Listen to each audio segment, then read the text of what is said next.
ơi, hôm nay là ngày Tết dương lịch và chỉ còn 1 tháng nữa là đến Tết Nguyên đán rồi. Với cô ấy, ngày Tết không chỉ là ngày mà chúng mình mặc những bộ áo dài thật là đẹp để đi dạo phố, đi chúc Tết họ hàng.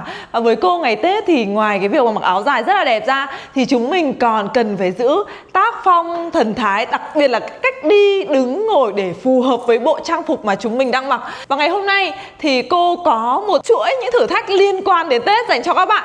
Và cô hy vọng rằng các bạn sẽ giữ được cái sự xinh đẹp này, tác phong, thần thái thật tốt cho đến cuối phần thử thách. Và các bạn ơi, các bạn cùng chờ đón xem bạn người mẫu nào của chúng mình ngày hôm nay sẽ giữ được phong thái, thần thái ổn định nhất nhé.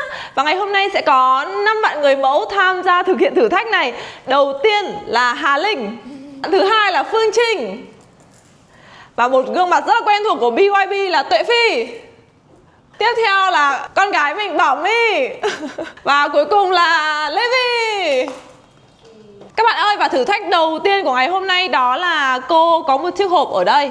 Và cô sẽ cho các bạn bốc thăm một cách ngẫu nhiên, xem bạn nào bốc thăm được loại nón nào ở đây thì chúng mình sẽ cắt góp với loại nón đó. Yêu cầu cô nhá, đấy là chúng mình lúc cắt góp chúng mình đừng có sờ tay lên cái nón nhá. Và ở đây cô đã chuẩn bị 5 loại nón. Đó là nón 3 tầm này, nón lá này, nón chúp xà này, nón quai thao, và ở kia là nón thúng. Rồi bây giờ bốc nhá, từng bạn bốc một nhá. Ơi, mời Hà Linh, cười nhiều nhất team. Còn quay tao. Ồ, thích quá đúng không? Rồi Trinh. Không sao ấy. Ồ, nón lá. Nón lá, dễ, quá đẹp. Sao nón thúng, ok con. Biết là cái gì nhỉ? Còn 2 cái thôi mà. Đấy đấy. Nón 3 tấm. Rồi ok.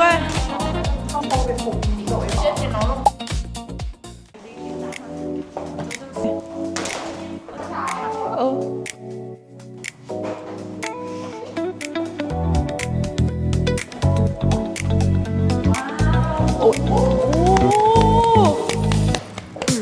9 điểm em ơi.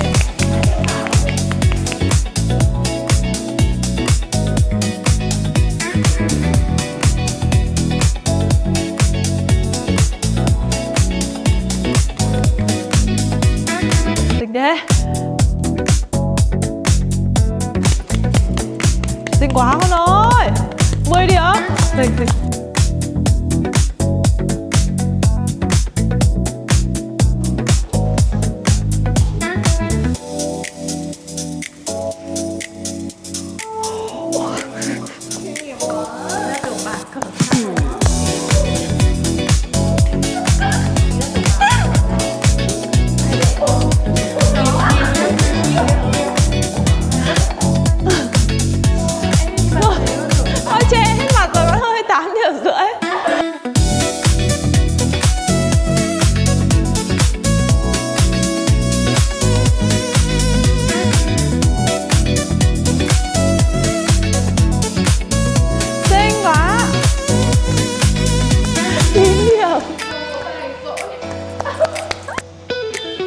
Trời ơi, cô gái cổ phục xinh ấy nhở. Ôi, xinh. Xinh quá. 9 điểm giữa. Các bạn ơi, các bạn có biết trên tay cô đang cầm gì không? Mâm ngũ quả. Đúng rồi, nhà nào cũng có mâm ngũ quả đúng không?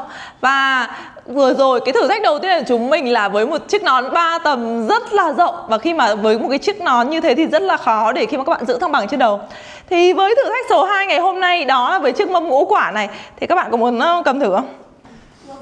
Lên cơ thật. Con lên cơ thật à? Eo con. Ôi nó nặng lắm ý cô ơi.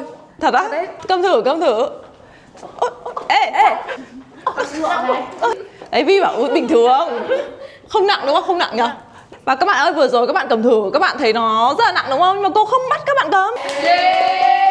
Cô cho bạn đội lên đầu. Ra là nghe rất là vô lý, vì bình thường không có ai bắt đội mâm ngũ quả lên đầu thật. Cô nói thật. Nhưng mà đây sẽ là một cái thử thách để các bạn sẽ biết là cô có một số cái chương trình ấy, cô diễn chương trình của tóc và người ta làm những cái bộ tóc giả to đùng ở trên đầu, nó rơi vào khoảng 15 cân kể cả khung sắt. Vậy nên cô nghĩ là cái này các bạn đội được. nha. Bắt đầu nhá. Bắt đầu nhá. Sao đây? Các bạn ơi, thế thì bây giờ cô sẽ đi trước cho các bạn chúng mình nhá. Và cô hy vọng rằng các bạn đi sau cô, các bạn sẽ phải diễn khác cô, sẽ đẹp hơn cô chứ nhở. Rồi.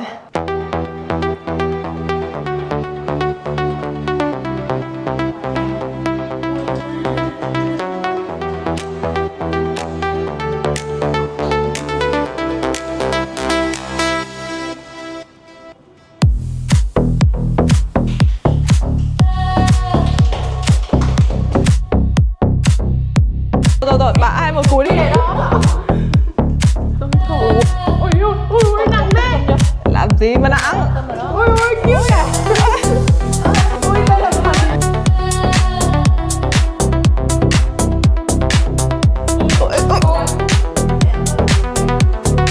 Ôi, xịn, giỏi thế à? Trời ơi. Xịn quá con ơi.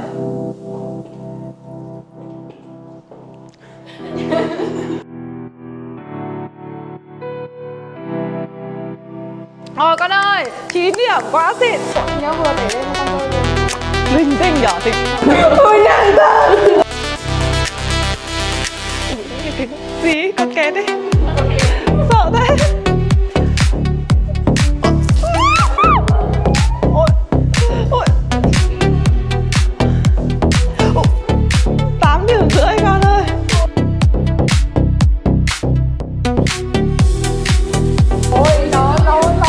Con ơi. Ôi cái đường. Nó bay như con sống chúng mình à. Ôi đấy cứ bảo ơi. Cô ơi.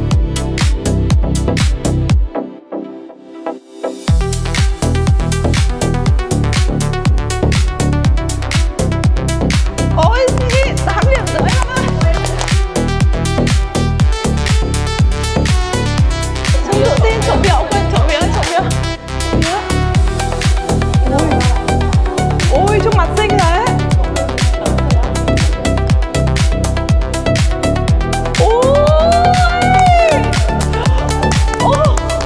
Như nào? Không thể tin được. Ôi như nào?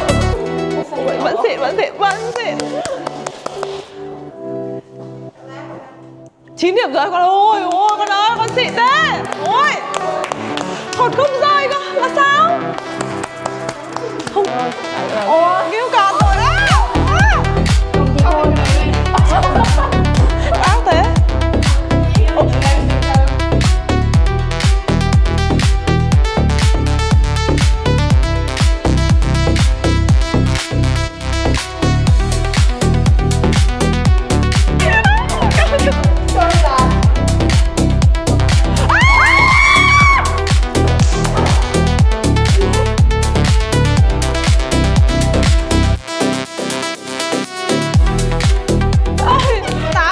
Rồi các bạn ơi, và đây xem thành phẩm của Tuệ Phi đây. Trời ơi, tan tành cái lớp.